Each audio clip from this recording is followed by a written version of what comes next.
Fruitful Living with Sissel Anderson. Here on Morning Joy, where truth matters. Good morning. Welcome back to Morning Joy, where truth matters. I love this song. This is a great beat. We've got Fruitful Living with Sissel Anderson. Sissel, good morning. Good morning, Keith. How are you doing on this Wednesday? Oh, blessed. I can't complain, and nobody would want to listen anyways. But I'm so happy to have you here, Sissel. And we're, talking about something that we maybe mentioned last week. I know Father Cedric last week talked about peace, but it sounds like you're going to be coming at it from a different perspective. Yeah, so I heard Father Cedric's segment last week, and I was like, oh, this is really, really good. And I had already had the topic of peace on my heart, and it's been in my prayer a lot. So I thought, well, might as well take a stab at it from a young adult perspective for all my young people out there. Of course, it applies to everyone, but I think specifically, I don't know about you, Keith, but I noticed that the young adult world is lacking a lot of peace. Yeah, I would say absolutely. So, and I'll talk a little bit about that. I think there's some various reasons why this particular stage of life is hard to find that peace. But first, I wanted to start off with a little bit of a story about how the word peace and peace has been part of my life for a very long time. I mentioned last week that I wasn't raised Catholic. I was raised Protestant. But even before that, for the first 6 years of my life, my family didn't even attend church at all. And we started when I was about 6 years old. But the first thing my parents did was put me into this vacation Bible school at a Methodist church. And in that week, they had bought me my very first Bible, and I was so excited. I still was very confused as to everything that was going on, because went from not really knowing who God was or believing in God to my parents introducing it to me, and I had my own personal Bible, and I was like, this is amazing. This is a really big book, but it's got fun pictures in it. And I was at the vacation Bible school, and they said one day, you need to go home and pick out a Bible verse and come back tomorrow, and you're going to use that Bible verse in your craft. And of course, my sister is very good at following rules, so she made sure we sat down that night, and I just threw open the Bible, and I was like, yep, that's the one that I'm using. And the verse that I chose was Colossians 3:15, which is, let the peace of Christ rule in your hearts, since as members of one body you were called to peace, and be thankful. Now, I think specifically, I only remembered the first part for a while, let the peace of Christ rule in your hearts. I will say I was one of the only kids that actually came back with a Bible verse the next day, but it was something that I added onto my craft. And ever since that day, from 6 years old, and my parents, we went through so many different, denominations, and I was introduced into the Christian faith, but that verse stayed with me for a very long time. And it has changed its meaning for me. As a kid, I thought, oh, that sounds like a nice thing. Let the peace of Christ rule in your hearts. That sounds good. But I don't think I really understood what God was trying to say to me through that, because I am someone who is prone to anxiety on certain things. I think I've given something to God, and then all of a sudden something shakes my plan, and I am like, nope, this is not good. And for a lot of my young people out there, I think you can understand the young adult years. We're talking about your end of high school up until, marriage, college, first jobs. There's a lot of transitioning happening, and you don't feel very settled. I kind of think of it as being like you're being untethered from a flagpole or something like that. You're kind of just flying off. And we don't often in that transitional period give all of that to God and actually put him first and say, what do you want me to do? And so it's very easy to become highly unsettled. There's a great quote by Pope St. John Paul II that peace is not just the absence of war. Like a cathedral, peace must be constructed patiently and with unshakable faith, which is such a beautiful thing, because we do think of peace that way. We think of peace as I can't wait until this happens. Like, I will be peaceful after this. Like, once I reach this particular level, like after I graduate college, after, I get this next job opportunity, after this happens, then Jesus, I will be at peace. And that's not, I don't know, Keith, I don't think that's exactly what that's ever going to happen. I don't know if you've noticed, maybe you've gotten there. Have you gotten to that level of like peace where you're just like, everything in life is settled, so I'm at peace now? Maybe in a couple months. Oh, maybe in a couple months. Yeah. Once you've got, you just transition jobs, once you get to that, you'll be at peace. That's right. Totally. Yeah. I remember I was in my last year of college, and my mom passed away when I was 20, and I graduated around 21, and I was really struggling that year and really with faith and a lot of things. And I just remember saying, Jesus, like, let me just get through college. Let me just get through college, and I'm going to dedicate a lot of time to you, and we're going to like get this thing settled. I booked a flight. I was going to go on the Camino in Spain and France, doing that, like, it's a 30-day walking pilgrimage. And I thought, I'm going to come back such a holy person, so at peace. And that was 2020. And amazingly, that trip did not happen.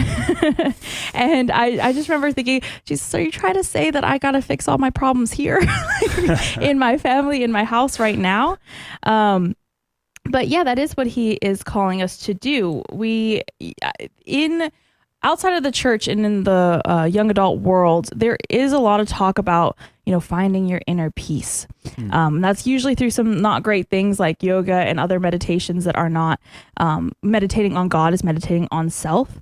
But it is a big theme that everyone understands that we need that, but we don't know how. And so I have recently been doing a lot of pondering, a lot of Lectio Divina on this passage from Colossians 3:15. I know Father Cedric was talking a lot about the peace be with you in the Mass, which is so beautiful. And in this verse, it's really just saying, like, are we letting the peace of Christ rule in our hearts? And I would argue that I'm not most of the time. And it's just such a simple phrase that holds so much meaning.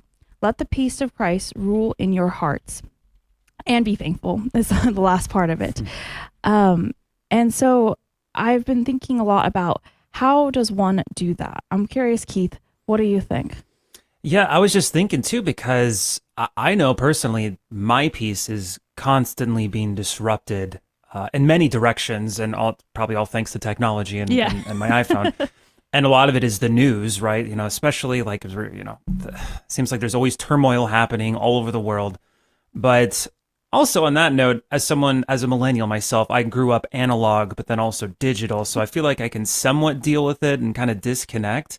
But yeah, like how I think sometimes we could potentially utilize technology on kind of the positive side. And I think a great example are just, there's so many different prayer apps that encourage silence and encourage like Lectio Divina. Hallows is one that pops in my head, but I know there's so many more that are out there now today that we can use. So I think, I don't know, I would recommend, especially if you're young and you can't remove that iPhone off your hip, have the technology kind of push you towards that silence and peace. I don't know. What do you think about that? No, I think that's a great idea for sure. I've been tempted to throw my phone out a window a few times personally, and I looked into like, was there a flip phone or something that I can get that would still allow me to be able to do my job, but not really be connected to anything else. But sometimes you just got to learn the moderation, which is significantly harder than cold turkey sometimes. Oh, definitely.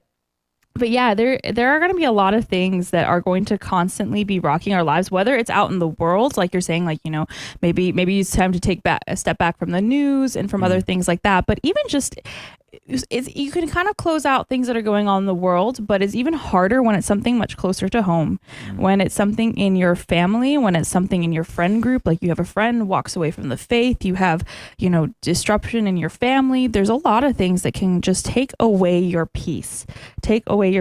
But kind of as St. John Paul II is saying, is that it's not the absence of war. These things are always going to happen. We live in a sinful world. And, sometimes I've told myself, and especially when I was really, really struggling after my mom died, to really like kind of, why am I a Catholic? Why am I practicing this when I'm really hurt right now? And I had to like start thinking in my head, if every single person that I knew and loved walked away from the faith, would I still be here? Was I following Jesus because it was a peaceful place for me to be when everything was going well, when everything in my family was well, when everything in my friends was well? And so I even would say, even my pastor at my parish, I'd be like, if Father left the faith, would I still be here? And so I would just encourage everyone who is listening right now, if you are struggling with, having that peace, the peace of Christ, rule in your hearts. First off, Colossians 3:15, and actually all of Colossians 3 is a fantastic chapter. It's St. Paul writing to the Colossians. And he has his great sassy moments in there as well.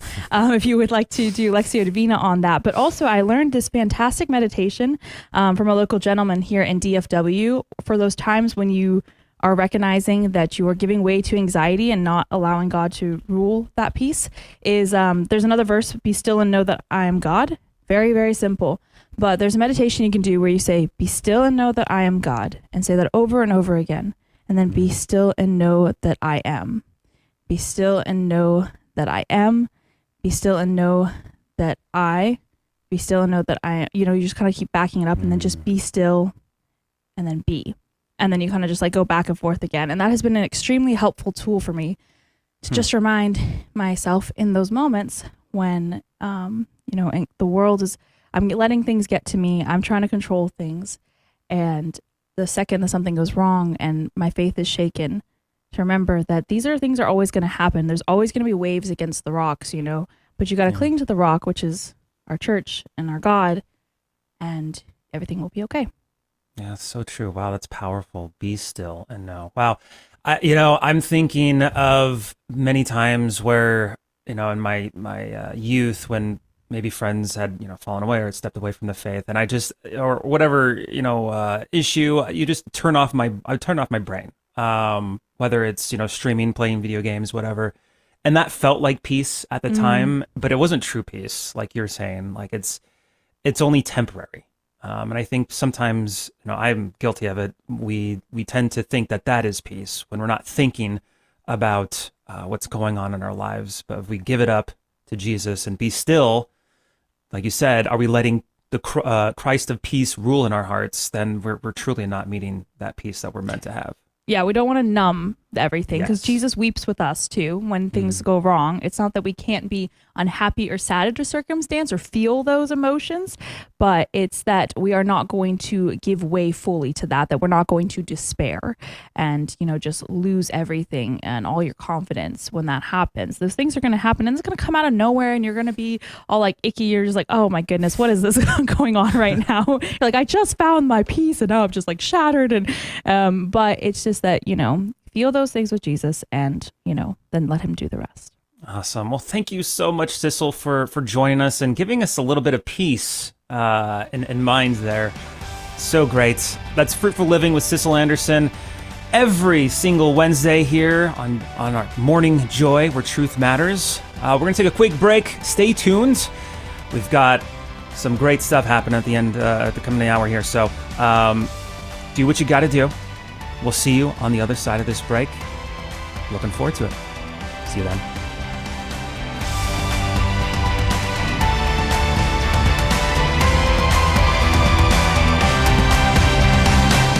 This has been Morning Joy, where truth matters, hosted by Keith Downey. Take some joy with you today. Visit grnonline.com/joy to listen again, share a segment, or answer the question of the day. That's grnonline.com/joy.